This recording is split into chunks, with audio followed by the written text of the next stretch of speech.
My anxiety and selective mutism got so bad that I just couldn't handle things, and throughout elementary school I wore a sweater. Then when it was 4th grade, I started to put my hair in my face. This is a way that I decided to cope with my anxiety. I hid myself and I was afraid and I didn't know what to do. Selective mutism is a social anxiety. It shows itself in a number of ways.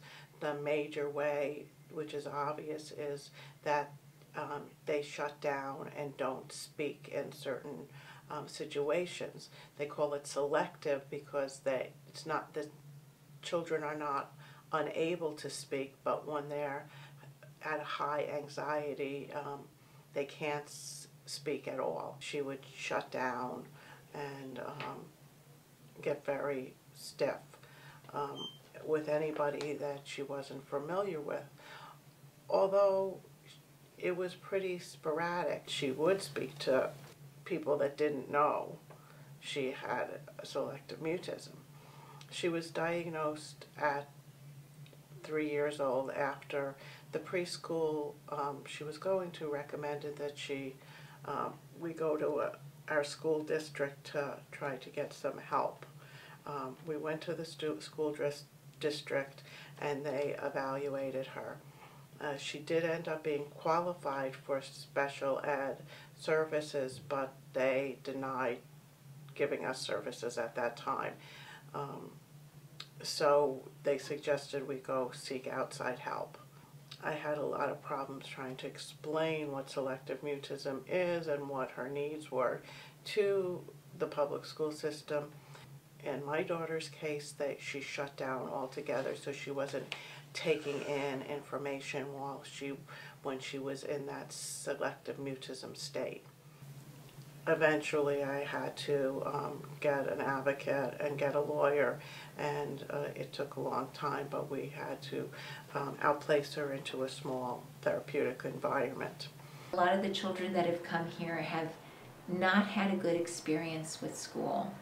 So they have some school avoidance, they may have shut down at school, they may have been asked to do things that they don't know how to do, and because they have this emotional overlay, it creates, tension, and so they don't work up to the ability that they have, or they haven't really been exposed to all that school has to offer. She was in the public school system. Teachers were almost punishing her for things that she should have been rewarded for, to be able to express herself. One time in 4th grade, a teacher had told me, because I had my hair in my face and the sweater that I had been wearing, that I had scared a little kid because of that. But what most people don't realize is people with anxiety or selective mutism are scared too. So we really work on helping children understand what their challenges are here and supporting them, but most of all what their strengths are, that school can be about your strengths. The therapeutic school I went to really helped me with my selective mutism. They pushed me to do things that I didn't want to do. They really helped me learn how to deal with it and push me to do things that I wouldn't have done otherwise.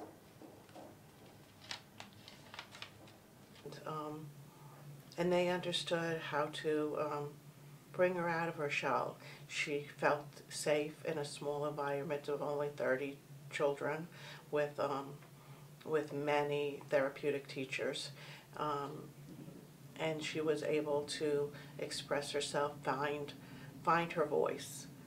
No one gets me. Not so simple. Try to figure me out. The girl with so much to say, the girl not sure how to say it. Thoughts and feelings I understand. Tears and misery with so much mystery. Feelings no one knows. The silent girl everyone stares. So much I don't say, so much to say. Thoughts so powerful I can blow the wind away. No one knows my pain. It strikes me like lightning. It blows me to the ground. I feel trapped with emotions, not easy to explain. No one understands. I want to run away. So much regret, it burns me like fire. I cry for a while. Tears drip down my face. No one understands my pain. The silent girl no one can explain has so much to say. She speaks to herself. Only she understands. The power her words will speak, no one knows how deep she can be. Her point of view not seen, only the silent girl everyone sees. But there's so much more to me. We found out that she was actually a very talented poet, and since then has participated in a number of slams in our town, poetry slams, and actually won one of the poetry slams she participated in. I like poetry because it helps me express myself, and it's a way that I deal with my emotions when I don't know what else I should do. I had started writing poetry in 6th grade. The reason I started writing poetry was because I had wrote one poem, and then there was an intern in my school who wanted me to continue it. You know, she's not cured by any means. She still has anxiety, and you know, you see it in different situations where she just doesn't want to deal with people, or you prefer not to go out in crowds. You know, her preferences are to be in her comfort zone, but she can function. She can function outside, she can function in the school, and she can function at home. So I can't say that she doesn't ever shut down and show selective mutism still, but she does identify her feelings, and she expresses it, and she's turned into a very caring and loving teenager who cares about her friends and is very aware of her expressing her feelings. Selective mutism isn't something you can just get rid of or wish off of yourself, but there is a way to deal with it and cope with it.